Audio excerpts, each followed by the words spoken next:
mulailah dengan pembukaan presentasi yang memukau. Oke, kita lihat yang ketiga.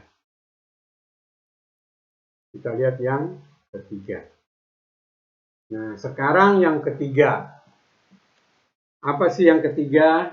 Sampaikan dengan singkat dan lugas. Oke. Nah, Anda tentu malas jika harus mendengarkan orang berbicara dengan bertele-tele. Demikian juga para audiens. Jadi kalau presenternya bertele-tele saat menyampaikan, maka mereka akan bosan dan presentasi pun tidak akan efektif. Jadi dalam melakukan presentasi, sesuaikan dengan poin yang ada, ya, sesuaikan dengan poin yang ada. Lalu menjelaskan poin tersebut jangan terlalu lama, dan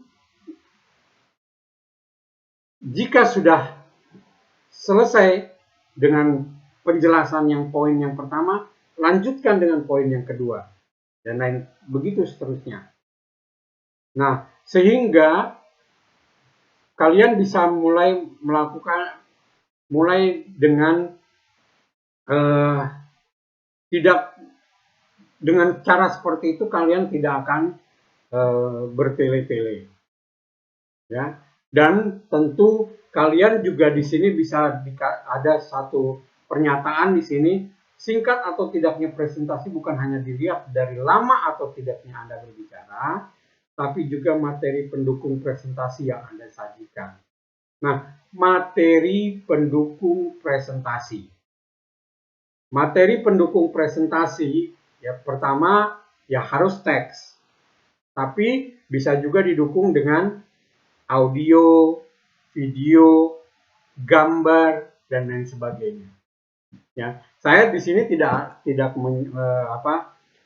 memberikan materi pendukung yang lain, ya, tidak memberikan materi pendukung yang lain, tetapi yang ingin saya katakan adalah bahwa jika presentasi yang kamu lihat itu butuh gambar dan audio, maka berikanlah itu kepada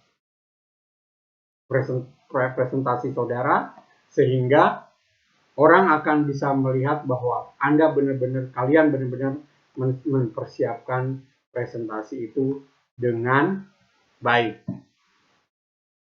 Ya, jadi materi-materi pendukung ini juga harus juga ada, kalau memang ada. Nah, usahakan agar tidak membuat slide yang isinya membosankan dan malah membuat audiens bingung dan salah fokus. Maksudnya adalah kalau misalnya kalian memberikan gambar ya kepada presentasi kalian, jangan gambarnya itu berbeda dengan materi yang dibahas di dalam slide tersebut, ya. Misalnya materinya adalah materi tentang tentang pengukuran, tapi kalian malah ngasihnya gambar yang lain yang tidak sesuai dengan materi pengukuran misalnya. Ya orang akan, loh itu gambar apa kok nggak sih ini. Nah, jangan sampai membuat orang berpikiran bahwa gambar yang disediakan, gambar yang ada tidak sesuai. Jangan sampai seperti itu. Ya. Oke, sekarang kita akan masuk ke yang keempat. Sekarang kita lihat cara yang keempat. Bersikap rileks. Bersikap rileks. Nah, bersikap rileks. Pada saat kalian memberikan presentasi, tentu panggung atau mimbar atau apapun yang di depan Anda akan memperhatikan kalian. Ya. Nah, supaya mata yang menatap kalian jangan sampai mereka menatap hanya terus di situ. Kalian berada di depan terus. Kalian berada di satu titik tempat yang cuma di situ aja. Jangan. Semua yang ada di depan, di panggung atau di mimbar, semua adalah hak saudara, hak kalian. Jadi kalian bisa bergeser ke kiri, bisa bergeser ke kanan, ya. Atau misalnya bahkan kalian bisa masuk ke depan audiens kalian. Ya, itu memang butuh keberanian ya, butuh keberanian. Tetapi kalau misalnya kalian terus melakukan presentasi, itu pasti akan biasa. Ya, itu akan pasti biasa. Memang pertama kali kalau misalnya ini biasanya akan takut banget mau jalan-jalan. Takut nggak ini, takut orang lupa dan lain sebagainya.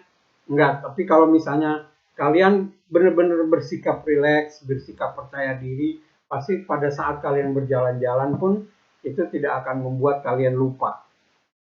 Ya, karena memang kalian tetap juga melihat presentasi kalian sendiri. Ya.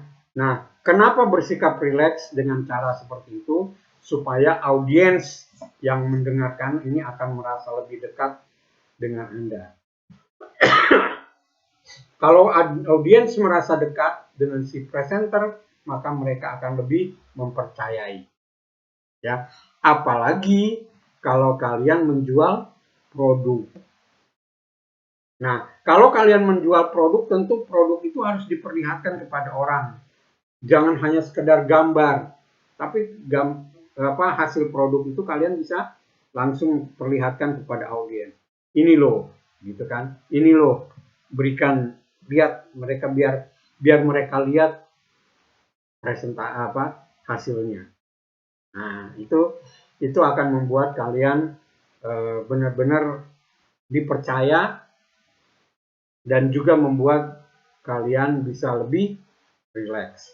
Itu yang keempat. Oke.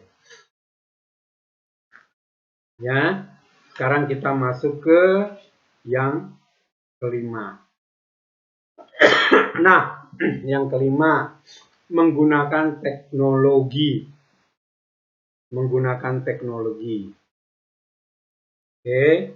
Menggunakan teknologi ini benar-benar kalian kalau misalnya biasanya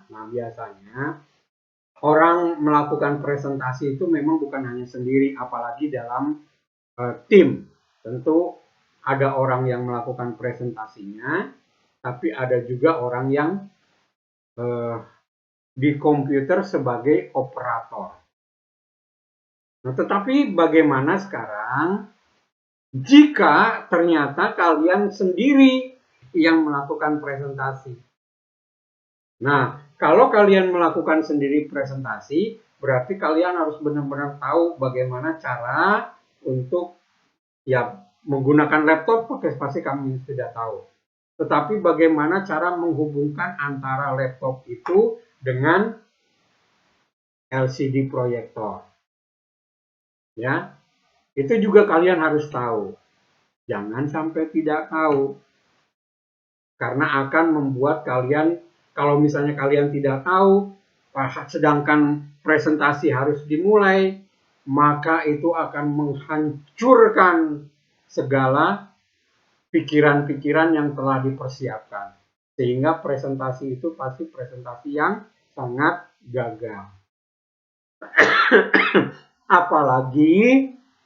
Apalagi kalau misalnya kalian benar-benar harus memperlihatkan kepada orang, harus berjalan. Nah, kalau kalian memang sudah bisa melakukan misalnya berjalan-jalan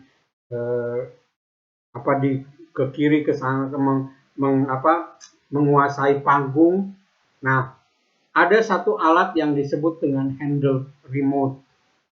Jadi kalian bisa melakukan proses presentasi itu dengan cara mengklik handle tremor tersebut.